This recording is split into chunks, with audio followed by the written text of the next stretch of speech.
날카로운 비명소리가 정적을 깨뜨리며 험준한 절벽 아래로 쏟아져 내렸다.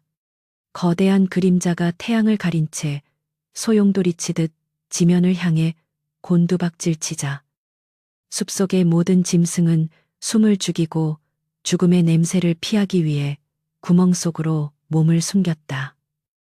숲을 사이에서 도망치려 발버둥치던 가녀린 생명체의 뒤틀린 몸짓은 거대한 독수리의 부릅뜬 금빛 눈동자 앞에서는 한낱 속절없는 저항에 불과해 보였다. 나무꾼 김씨는 등짐을 내려놓을 새도 없이 눈앞에서 벌어지는 이 참혹한 사냥의 현장을 목도하며 마른 침을 삼켰다. 에이구, 저 어린 것이 어쩌다 저 배고픈 맹금의 눈에 띄었을꼬. 김씨는 자신도 모르게 손때 묻은 낡은 도끼 자루를 힘주어 쥐었다. 그의 심장은 마치 제1인 양 요동치기 시작했다. 공중을 선회하던 대머리 독수리는 날카로운 발톱을 세우고 단숨에 먹잇감을 낚아채려 했다. 공기를 가르는 파공음이 김씨의 귓전을 때렸고 먼지바람이 일며 마른 나무십들이 사방으로 흩날렸다. 비명조차 지르지 못하고 몸을 웅크린 채 죽음을 기다리는 것은 작은 새끼 뱀 한 마리였다. 뱀의 비늘은 흙먼지 속에서도 기묘한 푸른 빛을 내뿜고 있었으나 그 광채는 곧 닥칠 죽음의 그림자에 가려져 점차 흐릿해져 갔다. 독수리의 갈고리 같은 발톱이 뱀의 연약한 살점을 파고들기 직전 김씨는 이성을 앞서는 어떤 본능적인 연민에 휩싸였다. 걔, 이놈 하늘의 제왕이라는 놈이 어찌 그리 비겁하게 어린 생명을 탐하느냐. 김씨는 목청이 터져라 소리를 지르며 지니고 있던 무거운 무쇠도끼를 허공을 향해 거칠게 내던졌다. 무쇠도끼는 독수리의 머리 위를 아슬아슬하게 스쳐 지나가며 인근의 아름드리 나무에 깊숙이 밝혔다. 예상치 못한 일격과 천둥 같은 고함에 놀란 독수리는 날개를 파닥이며 황급히 고도를 높였다. 독수리는 분노 섞인 날카로운 울음소리를 내뱉으며 한참 동안이나 김씨의 머리 위를 맴돌았으나 인간의 단호한 기세에 눌린 듯 결국 구름 너머로 자취를 감추었다. 김씨는 그제야 다리가 풀린 듯 바닥에 주저앉아 거친 숨을 몰아쉬었다. 사방에 다시 정적이 찾아왔고 숲은 언제 그런 소란이 있었냐는 듯 평온한 안개 속에 잠겼다. 김씨는 떨리는 손을 뻗어 숲을 속을 헤집으며 방금 전에 그 작은 생명을 찾기 시작했다. 숲을 더미 안쪽에는 아까 보았던 새끼 뱀이 온몸을 잔뜩 웅크린 채 가늘게 떨고 있었다. 뱀의 옆구리에는 독수리의 발톱에 스친 듯한 붉은 상처가 선명하게 나 있었고 거기서 흘러나온 피가 푸른 비늘을 적시고 있었다. 김씨는 겁에 질린 뱀이 자신을 물지도 모른다는 생각보다 이 어린 것이 이대로 죽어버릴지 모른다는 걱정이 앞섰다. 가여운 것. 목숨을 건졌으니 이제는 안심하거라. 내 너를 해치러 온 것이 아니니라. 김씨는 부드러운 목소리로 뱀을 달래며 품속에서 해진 수건을 꺼냈다. 그는 조심스러운 손길로 뱀의 몸을 감싸 안았는데 신기하게도 뱀은 반항하거나 저기를 드러내지 않고 순순히 그의 손길에 몸을 맡겼다. 뱀의 눈동자는 여느 짐승의 그것과는 달리 깊고 맑은 호수처럼 투명했다. 김씨는 근처 계곡으로 내려가 맑은 물로 뱀의 상처를 닦아내고 산속에서 흔히 볼 수 있는 지혈초를 지식여 상처 부위에 정성껏 붙여주었다. 살아남는다는 것은 참으로 고단한 일이지. 사람이나 짐승이나 명주를 이어가는 것이 어찌 이리도 험난한가. 김씨는 뱀을 보며 자신의 처량한 신세를 떠올렸다. 그는 평생을 산에서 나무를 베어 시장에 내다 팔며 하루 한 끼를 걱정해야 하는 가난한 나무꾼이었다.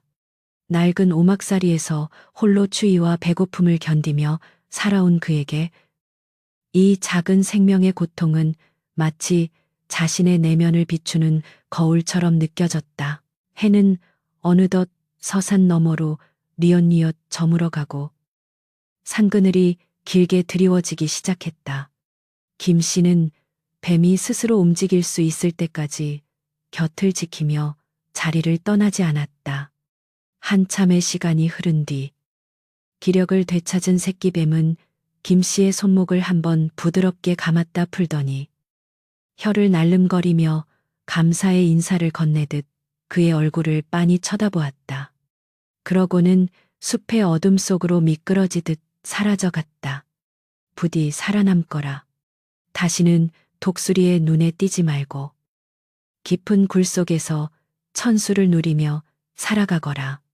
김 씨는 뱀이 사라진 방향을 한동안 바라보다가 다시 무거운 나무 등짐을 지고 하산길을 서둘렀다. 김 씨가 거주하는 마을은 첩첩산중 아래 자리 잡은 작고 가난한 곳이었다. 마을 사람들은 저마다 삶의 무게에 눌려 웃음을 잃은 지 오래였고 특히 최근 몇 년간 계속된 가뭄은 민초들의 삶을 더욱 피폐하게 만들었다. 김 씨는 마을 어귀에 들어서며 자신의 텅 빈 쌀독을 생각하니 한숨이 절로 나왔다. 하지만 오늘 한 생명을 구했다는 묘한 뿌듯함이 그의 가슴 한구석을 따스하게 채우고 있었다. 집으로 돌아온 김 씨는 멍석 위에 누워 천장을 바라보며 아까 보았던 뱀의 맑은 눈동자를 떠올렸다. 그것은 짐승의 눈이라기보다는 무언가 깊은 사연을 간직한 인간의 눈동자 같기도 했다. 그날 밤 김 씨는 기이한 꿈을 꾸었다. 안개가 자욱한 산 정상에서 금방이라도 하늘로 승천할 것 같은 거대한 청룡이 나타나 그에게 머리를 숙이는 꿈이었다. 용의 몸체는 낮에 보았던 뱀의 비늘처럼 푸른 빛으로 눈부시게 빛나고 있었다. 용은 아무런 말도 하지 않았으나 김 씨는 용의 눈빛에서 형용할 수 없는 따스함과 위로를 느꼈다. 잠에서 깨어난 김 씨는 온몸에 땀이 흥건했으나 신기하게도 무거웠던 몸이 깃털처럼 가볍고 정신이 맑아지는 것을 느꼈다. 이게 무슨 징조일까? 그저 길몽이라 여기고 오늘도 열심히 나무나 베어야겠구나. 그는 헛된 기대를 경계하며 여느 때처럼 산으로 향했다. 세월은 무심하게도 흐르고 흘러 10년이라는 시간이 화살처럼 지나갔다. 김 씨의 머리칼에는 하얀 서리가 내려앉았고 도끼를 휘두르는 팔뚝의 근육은 예전 같지 않게 야위어 갔다. 세상은 더욱 험악해져 탐관오리들의 수탈은 날로 심해졌고 백성들의 곡소리는 산천을 울렸다. 김 씨 역시 늙고 병든 몸을 이끌고 겨우 목숨을 부지하고 있었으나 10년 전 그날의 기억만은 뇌리에서 잊히지 않았다. 가끔 산에 오를 때면 그는 뱀을 구해주었던 그 절벽 아래를 서성거리며 혼잣말을 하곤 했다. 그 어린 것은 잘 살고 있을까? 이미 큰 구렁이가 되었거나 아니면 정말 용이 되어 하늘로 올라갔을까? 어느덧 김 씨의 나이 60을 바라보던 해 마을에는 전례 없는 대재앙이 닥쳤다. 고을 사또가 자신의 생일 잔치를 연다며 마을의 모든 식량과 가축을 강제로 징발한 것이었다. 김 씨에게 남은 것은 오직 낡은 솥 하나와 며칠분의 보리쌀뿐이었다. 만약 이것마저 빼앗긴다면 그는 엄동설안을 넘기지 못하고 굶어 죽을 처지였다. 마을 사람들은 분노했으나 관가의 서슬퍼런 칼날 앞에 감히 저항할 엄두를 내지 못했다. 김 씨는 무력감에 젖어 마당에 앉아 하늘을 원망했다. 평생을 착하게 살려고 노력했건만 하늘은 어찌 이리도 무심하신가. 짐승을 구한 공덕조차 한낱 물거품이란 말인가. 그때였다. 10년 전 뱀이 사라졌던 그 산맥 쪽에서 거대한 먹구름이 몰려오기 시작했다. 마른 하늘에 날벼락이 치더니 대지를 뒤흔드는 진동이 느껴졌고 마을 사람들 모두가 공포에 질려 집 밖으로 뛰쳐나왔다. 하지만 김씨만은 이상하게도 두려움 대신 가슴속에 알 수 없는 설렘이 요동치는 것을 느꼈다. 바람 끝에서 10년 전 그 숲속에서 맡았던 상쾌하고 맑은 향기가 풍겨왔기 때문이었다.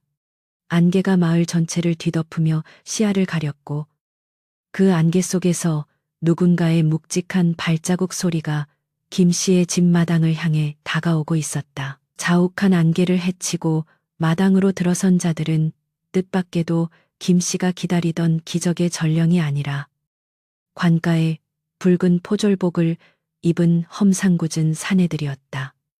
그들의 발소리는 진흙탕을 지식이며 불길하게 울려 퍼졌고 손에 든 몽둥이와 쇠사슬은 차가운 달빛 아래서 살벌한 금소금을 내며 김씨의 심장을 옥죄어 왔다. 이복에 김노인 고을 사또나리의 생신 잔치에 바칠 곡물이 아직도 당도하지 않았다니 내 놈이 정녕 목숨이 아깝지 않은 모양이로구나. 앞장선 이방의 목소리는 벼락처럼 내리꽂혔고 그것을 퍼런 기세에 마당 구석에 쌓아둔 낡은 장작더미마저 힘없이 무너져 내렸다. 김씨는 바들바들 떨리는 손으로 땅바닥을 짚으며 간신히 몸을 일으켰으나 몰아치는 공포에 입술만 달싹일 뿐 아무런 대답도 할 수 없었다. 이방은 코를 킁킁거리며 김씨의 초라한 오막살이 안을 훑어보더니 비열한 웃음을 지으며 툇마루에 털썩 주저앉아 먼지를 털어냈다. 듣자 하니 내 놈이 산속에서 무슨 신비한 보물이라도 발견했다는 소문이 파다하던데 좋은 말로 할 때 내놓는 것이 신상에 이로울 것이다.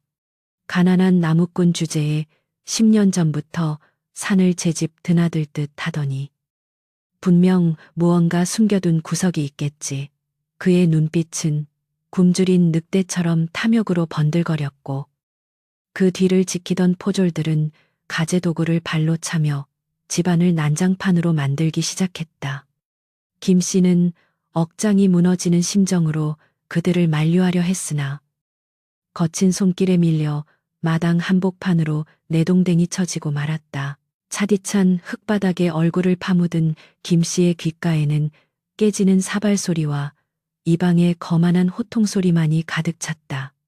나리. 보물이라니요.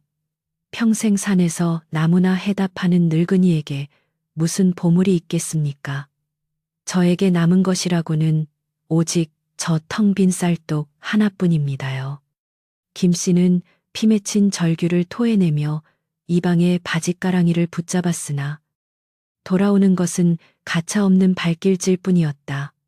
옆구리에 느껴지는 날카로운 통증보다 더 아픈 것은 아무리 정직하게 살아도 가난과 수탈에서 벗어날 수 없는 이 잔혹한 현실에 대한 비통함이었다. 그는 10년 전 구해주었던 그 작은 생명을 떠올리며 차라리 그때 그 독수리에게 자신이 잡아먹혔더라면 이런 꼴은 보지 않았을까 하는 극단적인 생각마저 들었다. 마을 사람들은 담 너머로 이 광경을 지켜보면서도 누구 하나 나서서 김씨를 도와주지 못했다. 그들 역시 사또의 폭정에 시달려 하루하루 연명하기 바빴고 자칫 한마디 잘못했다가는 온 가족이 관가로 끌려가 경을 칠 것이 뻔했기 때문이었다.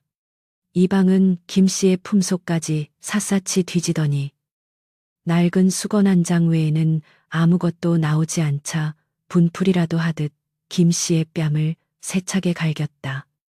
이 고집불통 늙은이 같으니라고 내일 정오까지 은자 성냥을 마련해 오지 못하면 내 놈의 그 낡은 집을 허물어버리고 너를 관가 지하 감옥에 쳐넣어 썩게 만들겠다.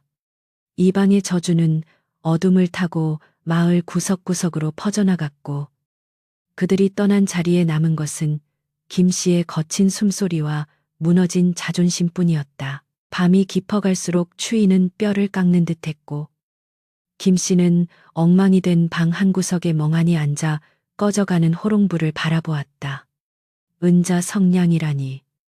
평생을 일해도 만져보기 힘든 그 큰 돈을 하루아침에 어디서 구한단 말인가.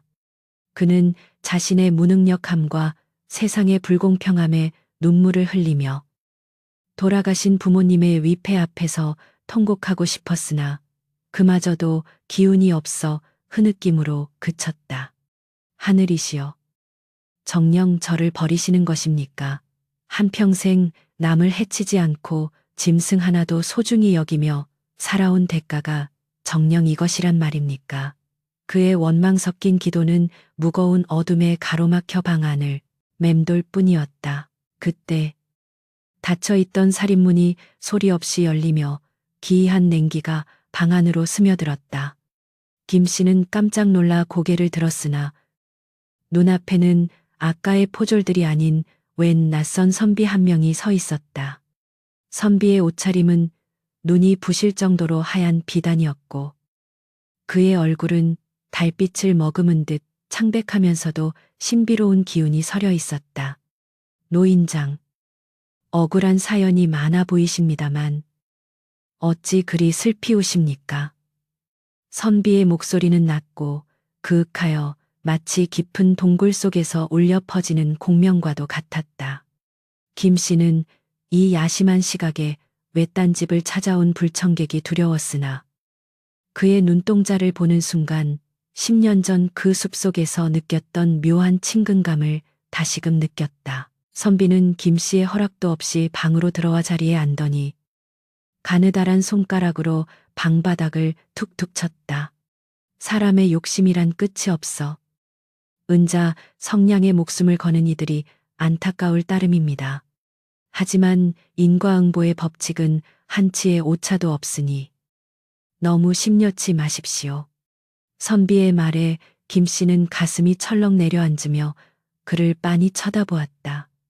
선비님은 누구시며 제 사정을 어찌 그리 잘 아시는 것입니까? 혹시 관가에서 보낸 사람이신지요? 김 씨의 물음에 선비는 엷은 미소만을 지을 뿐 대답 대신 품 안에서 자그마한 주머니 하나를 꺼내 김 씨 앞에 놓았다. 주머니 안에서는 묵직한 금속, 부딪히는 소리가 났다. 김 씨가 조심스레 주머니를 열어보자 그 안에는 눈이 부실 정도로 반짝이는 순금 보석들이 가득 들어 있었다. 김 씨는 경악을 금치 못하며 주머니를 바닥에 떨어뜨릴 뻔했다. 이것이 무엇입니까? 이리 귀한 것을 왜 저에게 주시는 것입니까? 김 씨의 목소리는 떨림을 멈추지 못했고 선비는 평온한 눈빛으로 그를 응시하며 입을 열었다. 이것은 당신이 10년 전 베풀었던 자비에 대한 아주 작은 이자일 뿐입니다. 목숨을 구원받은 자가 전하는 감사의 표시이니 사양하지 말고 받아두십시오. 선비의 말에 김 씨는 10년 전 그 새끼 뱀을 떠올렸고 눈앞에 선비가 설마 그 뱀의 환생인가 하는 황당한 생각까지 들었다. 그러나 기쁨도 잠시. 김 씨는 이 보물이 자신에게 독이 될 것임을 직감했다. 탐욕스러운 사또와 이방이 알게 된다면 이 보물은 김 씨를 살리는 것이 아니라 오히려 죽음으로 몰아넣는 빌미가 될 것이 뻔했다.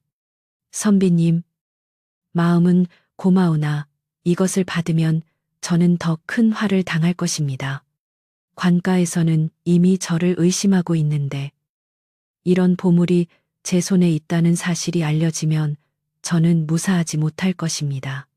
김 씨의 우려 섞인 말에 선비는 고개를 끄덕이며 묘한 웃음을 지었다. 걱정 마십시오. 이 보물은 오직 당신을 돕기 위해 존재하는 것이니 내일 사또에게 당당히 가져가십시오. 다만 한 가지 지켜야 할 약속이 있습니다. 선비는 김 씨의 귓가에 대고 낮은 목소리로 무언가를 속삭였다.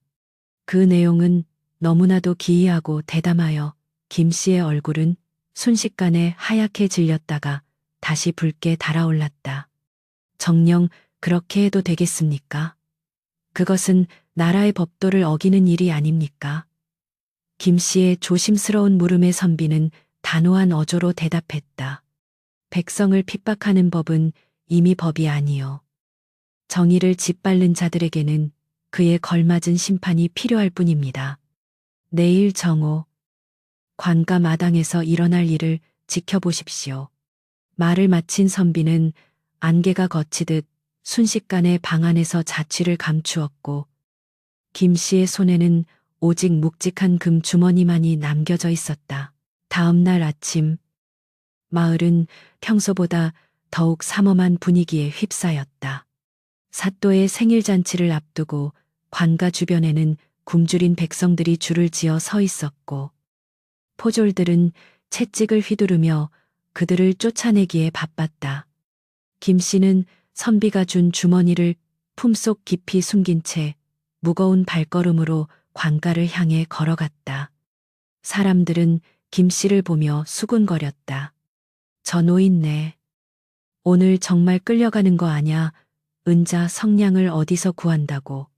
쯧쯧. 불쌍하기도 하지. 평생 산만 타던 사람이 무슨 죄라고 저리 고초를 겪나.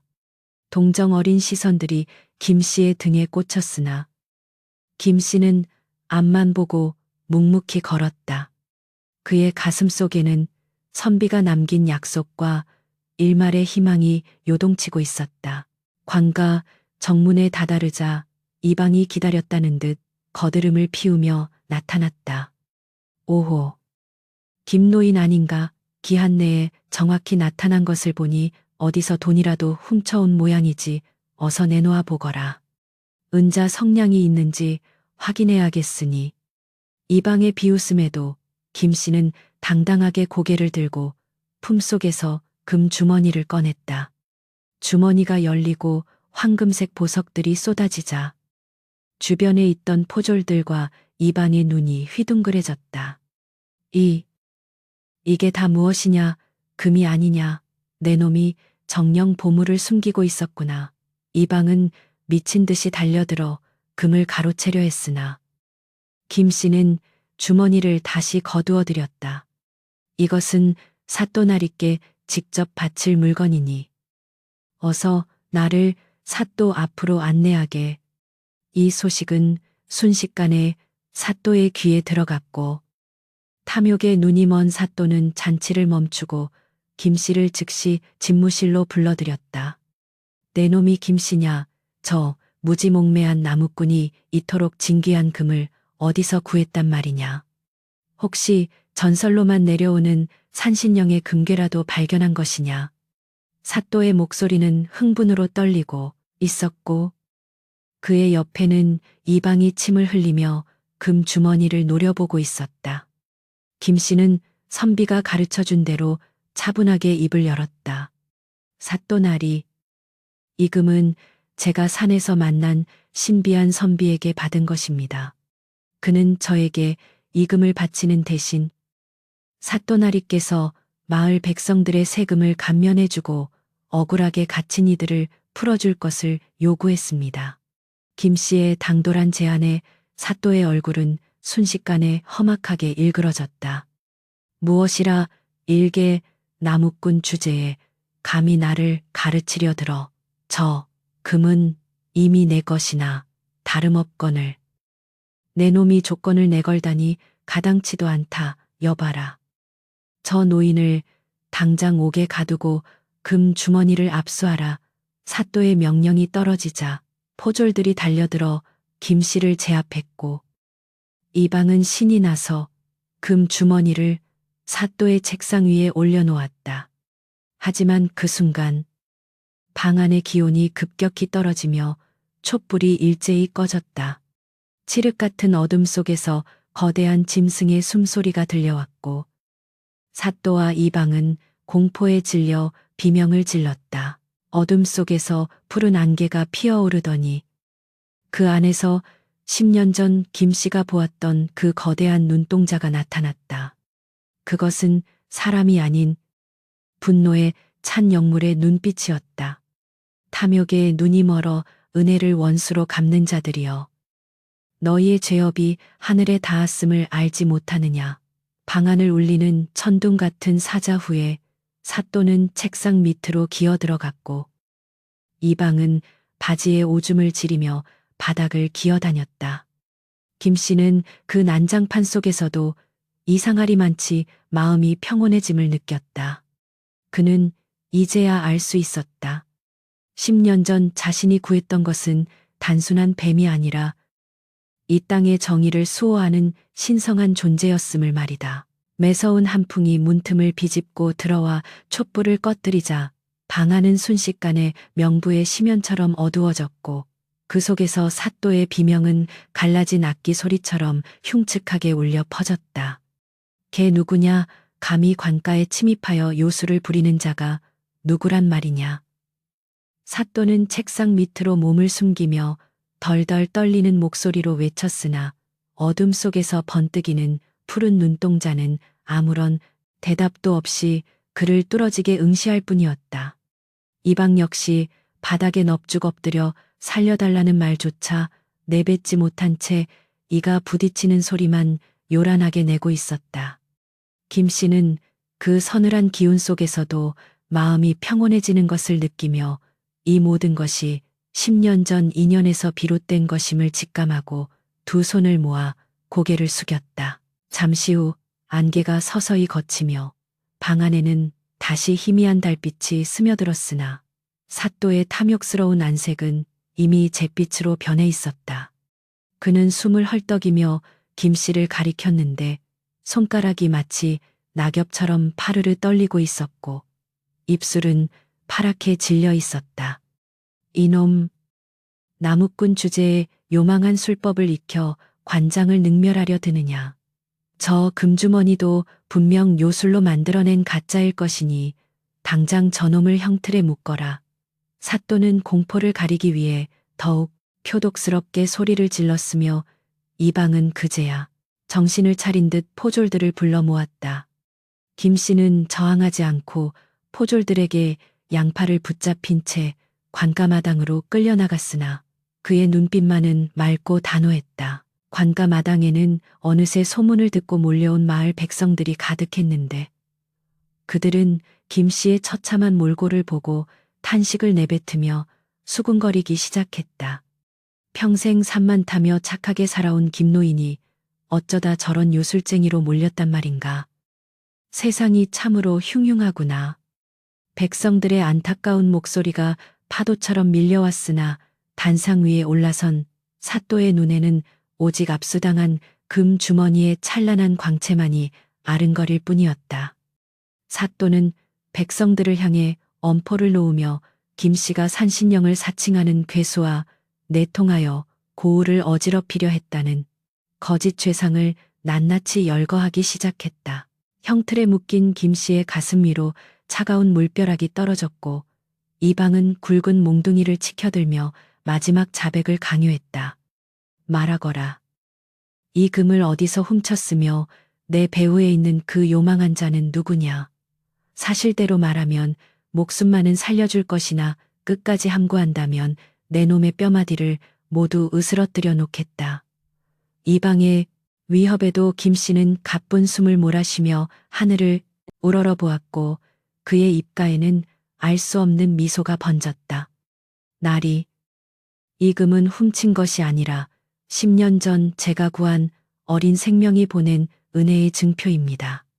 진실은 하늘이 알고 되지가 않은 법인데 어찌 사람의 입으로 거짓을 꾸며대려 하십니까? 김 씨의 진실한 목소리가 마당 전체에 울려 퍼지자 백성들 사이에서 동요가 일어났고 몇몇 노인들은 10년 전 김 씨가 산에서 뱀을 구해주었다는 이야기를 떠올렸다. 하지만 사또는 광기에 사로잡혀 형을 집행하라는 명령을 내렸고 포졸의 매질이 시작되려는 순간 하늘에서 갑자기 마른 뇌성이 울려 퍼졌다. 구름 한 점 없던 하늘이 순식간에 암흑으로 뒤덮였고 대지를 뒤흔드는 거대한 포효가 관가의 담벼락을 무너뜨릴 듯 요동쳤다. 사람들은 공포에 질려 바닥에 엎드렸으며 사또와 이방 역시 혼비백산하여 제자리에 주저앉아 벌벌 떨기 시작했다. 그때 허공에서 10년 전 김 씨의 방을 찾아왔던 그 하얀 옷의 선비가 다시 나타났는데 그의 몸 주변에는 푸른 안개가 소용돌이치고 있었다. 선비는 형틀에 묶인 김 씨를 향해 천천히 다가갔으며 그의 발걸음이 닿는 곳마다 차가운 서리가 내려앉아 한여름의 열기를 순식간에 얼려버렸다. 어리석은 인간들아. 자비를 베푼 자를 핍박하고 탐욕을 채우기 위해 하늘의 뜻을 거역하니 그 죄를 어찌 다 감당하려느냐. 선비의 목소리는 사람들의 귓전이 아니라 영혼 깊숙한 곳을 때리는 울림이었고 사또는 감히 고개조차 들지 못한 채 이마를 땅에 짓지으며 용서를 빌었다. 선비는 가볍게 손을 휘둘러 김씨를 묶고 있던 쇠사슬과 밧줄을 단숨에 끊어버렸으며 김씨는 마치 꿈결처럼 가벼운 몸놀림으로 형틀에서 내려왔다. 김씨의 몸에 나있던 상처들은 푸른 빛이 스쳐 지나가자마자 흔적도 없이 사라졌고 그의 늙고 야윈 얼굴에는 다시금 생기가 돌기 시작했다. 백성들은 이 기이한 광경을 목도하며 이것이 진정한 신의 조화임을 깨닫고 일제히 만세를 부르며 김씨의 결백을 칭송했다.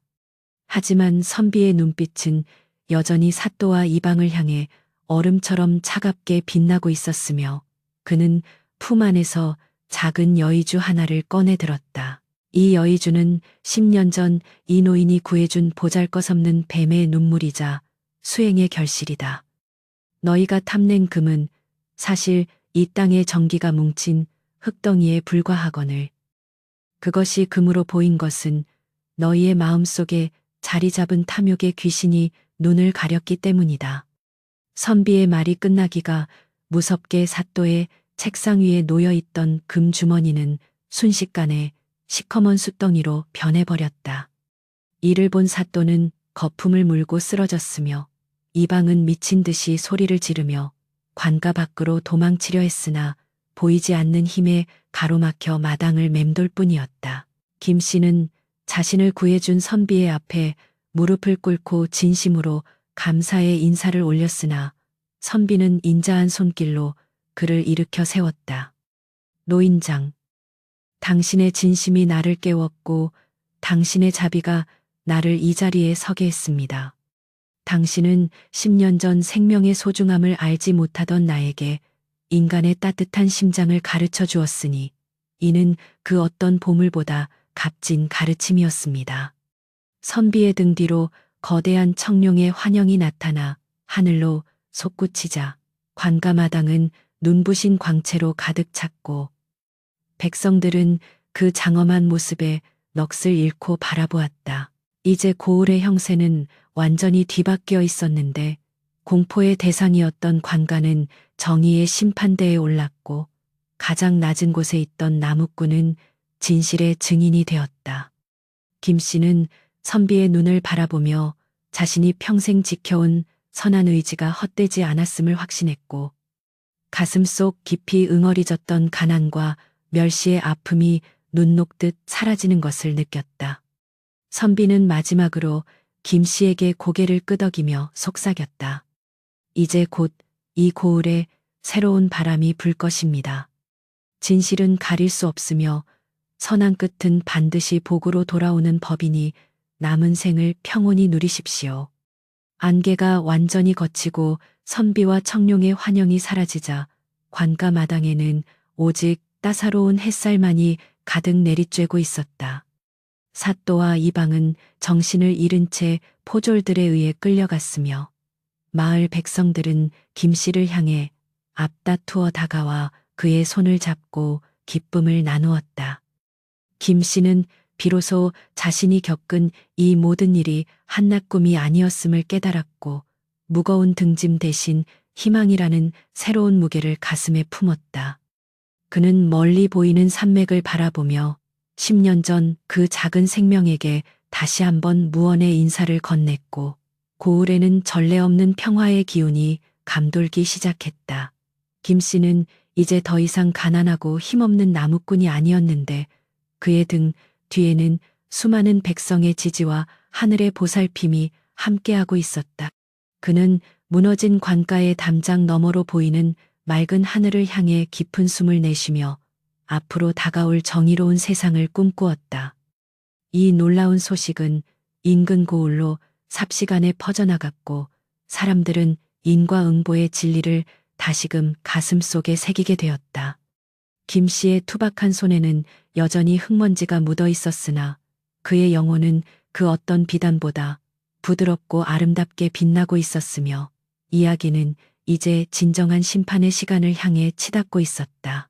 마른 하늘을 가르며 내려친 뇌성병력의 여운이 채가시기도 전에 관가 정문 너머로 말발굽 소리가 요란하게 울려 퍼졌다. 자욱한 흙먼지를 일으키며 나타난 이들은 다름 아닌 임금의 밀명을 받고 전국을 암행하던 어사대 일행이었으며 그들의 앞에는 찬란한 햇살을 받아 번뜩이는 마패가 위용을 자랑하고 있었다. 암행어사 출두야 장내를 뒤흔드는 고함과 함께 유견 포졸들이 사방에서 들이닥치자 혼비백산하여 마당을 뒹굴던 관속들은 비명을 지르며 제자리에 엎드려 머리를 조아렸다. 사또는 정신을 잃은 채 바닥에 쓰러져 있었고 그가 탐냈던 금주머니의 숫덩이들은 탐욕의 잔해처럼 사방으로 흩어져 바람에 날리고 있었다. 어사 박문수는 단상 위에 올라섰을 퍼런 눈빛으로 장내를 휘어잡으며 품 안에서 사또의 비리 장부를 꺼내들었다. 이놈, 네가 고을 수령으로 부임하여 백성의 고열을 짜내고 사리사욕을 채운 것도 모자라.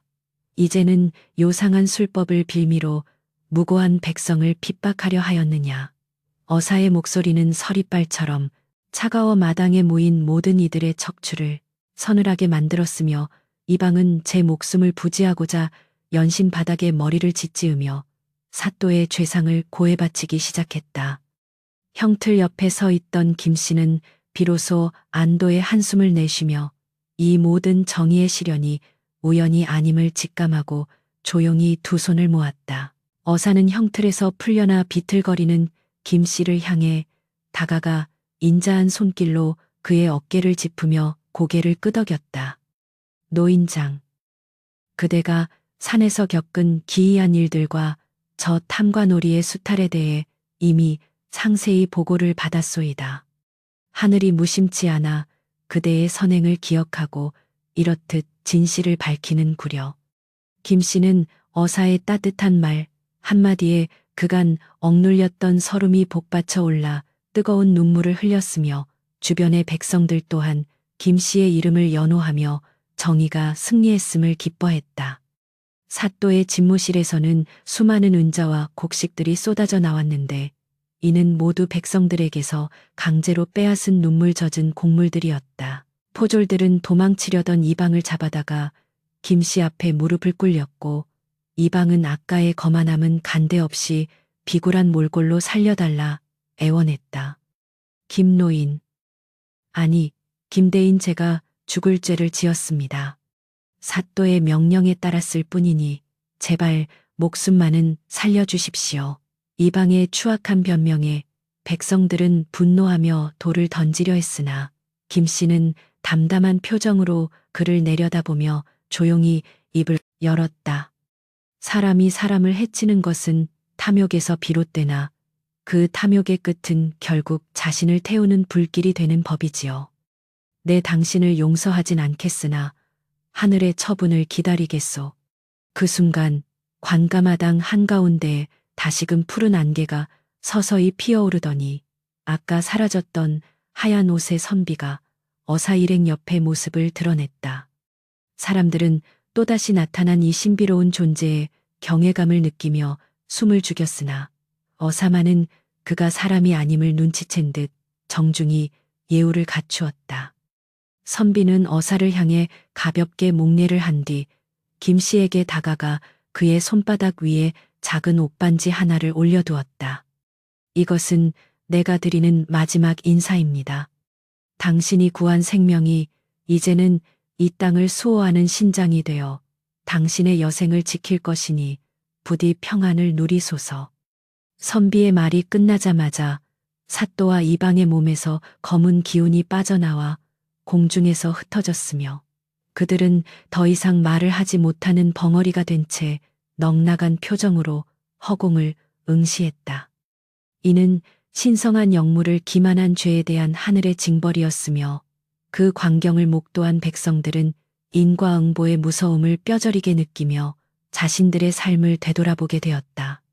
어사는 즉시 명령을 내려 몰수한 재물을 가난한 백성들에게 나누어 주도록 하였고, 김 씨에게는 그간의 고초를 위로하는 의미로 넉넉한 전답과 기와집을 하사하기로 결정했다.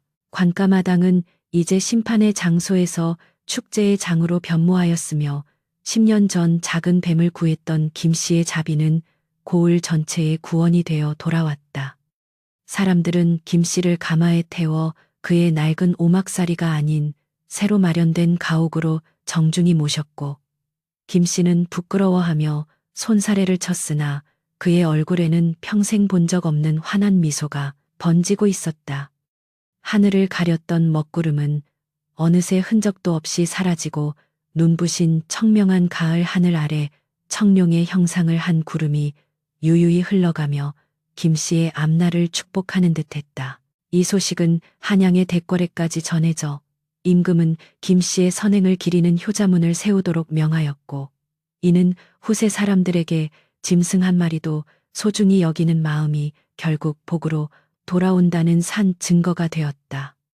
김 씨는 비록 신분이 상승하고 재물이 풍족해졌으나 결코 교만하지 않았으며 매일 아침 산을 향해 절을 올리며 자신과 인연을 맺었던 그 신비로운 존재의 안녕을 빌었다. 정의가 바로 선 고을에는 풍년이 찾아왔고 백성들은 더 이상 배고픔과 수탈에 떨지 않아도 되었으니 이는 진정한 태평성대의 시작이었다. 하지만 심판은 거기서 끝이 아니었는데 어사는 고을의 모든 관리들을 소집하여 대대적인 숙청을 감행하였으며 부정부패에 연루된 자들은 지위고하를 막론하고 엄벌에 처했다. 김 씨는 증인으로서 법정에 서서 자신이 본 모든 진실을 낱낱이 고하였고, 그의 정직한 증언은 수많은 억울한 백성들의 한을 풀어주는 결정적인 열쇠가 되었다. 무너졌던 관아의 기틀이 다시 세워지고 새로운 수령이 부임하자 고을에는 다시금 희망의 노래가 울려 퍼지기 시작했으며, 김 씨의 이야기는 시장 바닥의 소리꾼들에 의해 전국으로 퍼져나갔다. 어느덧 해가 뉘엿뉘엿 저무는 저녁 무렵 김 씨는 새로 이사한 집 툇마루에 앉아 선비가 주고 간 옥반지를 가만히 들여다보았다. 반지는 달빛을 받자 은은한 푸른 빛을 내뿜으며 10년 전 그 숲속의 향기를 풍겼고, 김 씨는 문득 자신의 곁에 보이지 않는 수호자가 늘 함께하고 있음을 깨달았다. 탐욕의 눈이 멀어 제명을 재촉했던 악인들은 사라졌고 진실을 지키려 했던 가난한 나무꾼은 이제 고을의 큰 어른이 되어 존경받는 삶을 시작하게 된 것이다. 밤이 깊어지자 숲속에서는 10년 전 그날처럼 평온한 풀벌레 소리가 들려왔으며 김 씨는 깊은 잠에 들기 전 마지막으로 하늘의 별들을 바라보았다. 인생의 파고는 높고 험난했으나 결국 선한 의지가 모든 어둠을 물리치고 승리했음을 증명하는 별빛들이 그의 눈동자 속에 가득 담겼다. 참으로 고단한 세월이었으나 이제는 후회도 원망도 없구나. 그 작은 생명이 내게 준 가르침이 이토록 크고 깊을 줄이야 어찌 알았겠는가. 김 씨는 평온한 숨을 내쉬며 눈을 감았고 그의 가슴 속에는 영원히 시들지 않을 자비의 꽃이 활짝 피어오르고 있었다. 금빛 태양이 첩첩산중의 능선을 타고 완만하게 솟아오르자 마을 전체가 눈부신 아침 햇살 속에 잠겼으며, 그 평화로운 광경은 마치 한 폭의 진경산수화를 보는 듯 장엄했다. 김 씨는 이제 더 이상 해진 누더기를 걸치고 산을 오르던 초라한 나무꾼이 아니었으며, 그가 거처하는 기와집 마당에는 이른 아침부터 이웃들이 모여들어 정다운 인사를 건넸다. 김대인, 오늘도 날씨가 참으로 청명합니다 그려. 어서 나와서 이 따뜻한 차 한 잔 나누시지요. 마을 노인들의 쾌활한 목소리에 김 씨는 너털웃음을 터뜨리며 툇마루로 나섰고 그의 가슴 속에는 예전에는 느껴보지 못했던 형용할 수 없는 충만함과 평온함이 가득 차 있었다. 부패한 사또와 간교한 이방이 사라진 고을에는 새로운 법도가 세워졌으며 어사박 문수가 하사한 곡식과 재물은 마을의 가난한 이들을 먹여 살리는 귀한 씨앗이 되었다. 김 씨는 자신에게 주어진 전답에서 난 수확물을 홀로 독차지하지 않고 부모 없는 아이들과 홀로 사는 노인들을 위해 아낌없이 내놓았으며 그의 덕망은 날이 갈수록 높아져 인근 고을까지 칭송이 자자했다. 사람이 복을 받는 것은 하늘의 뜻이라 하나 그 복을 지키는 것은 결국 인간의 마음 씀씀이에 달린 법이지요. 김 씨는 자신을 우러러보는 백성들에게 늘 겸손하게 말하며 10년 전 그 작은 생명에게서 배운 생명의 소중함을 매 순간 실천하며 살아갔다. 어느덧 겨울이 지나고 만물이 소생하는 봄이 찾아오자 김 씨는 10년 전 그 기적 같은 인연이 시작되었던 깊은 산속의 절벽 아래를 다시 찾기로 마음먹었다. 이제는 몸이 예전 같지 않았으나 신기하게도 그가 산길에 들어서자 시원한 바람이 등 뒤를 밀어주듯 불어왔고 숲속의 짐승들은 그를 경계하지 않고 오히려 반기듯 길을 터주었다. 허허. 너희들도 내가 온 것을 아는 모양이구나. 예전에는 너희를 잡아다 시장에 팔 생각만 했었는데 지금 생각하니 참으로 무지한 세월이었어. 김 씨는 나무들 사이를 지나며 예전에 고단했던 삶을 회상했고 고통스러웠던 기억조차 이제는 한낱 지나가는 안개처럼 느껴질 뿐이었다. 마침내 독수리의 발톱 아래에서 새끼뱀을 구했던 그 절벽 아래에 다다르자 김 씨는 잠시 걸음을 멈추고 깊은 상념에 잠겼다. 세월의 흐름에 따라 주변의 나무들은 더욱 울창해졌고 바위 틈에는 이름 모를 들꽃들이 피어나 향기를 내뿜고 있었으나 그 장소의 서린 기운만은 10년 전 그날처럼 맑고 고요했다. 김 씨는 바위 위에 정갈하게 앉아 품속에서 옥반지를 꺼내 보았는데 그 순간 하늘에서 눈부신 푸른 빛이 내려오며 주변의 공기가 기분 좋게 진동하기 시작했다. 노인장. 다시 오실 줄 알고 기다리고 있었습니다. 허공에서 들려오는 목소리는 예전의 그 선비였으나 이번에는 형체보다 더 거대하고 신비로운 기운으로 가득했다. 안개 속에서 서서히 모습을 드러낸 선비의 눈동자는 여전히 깊은 호수처럼 맑았으며 그의 미소는 세상을 다 품을 듯 인자했다. 그대가 베푼 자비는 이제 이 산천의 정기가 되어 수많은 생명을 보살피고 있습니다. 진정한 복락이란 받는 것이 아니라 흘려보내는 것임을 그대가 몸소 증명해 주었소. 선비의 칭찬에 김 씨는 고개를 숙이며 자신은 그저 해야 할 일을 했을 뿐이라고 대답했으나 선비는 고개를 저으며 김 씨의 손을 따뜻하게 감싸 쥐었다. 그 손길이 닿는 순간 김 씨의 온몸에 남아있던 세월의 흔적과 고단함이 씻은 듯 사라졌고 그의 영혼은 맑은 샘물로 씻어낸 듯 투명하게 빛났다. 선비는 마지막으로 김 씨에게 작별의 인사를 건네며 한 줄기 청풍으로 변하여 하늘로 솟구쳐 올랐는데 그 궤적을 따라 화려한 무지개가 산맥을 가로질러 걸렸다.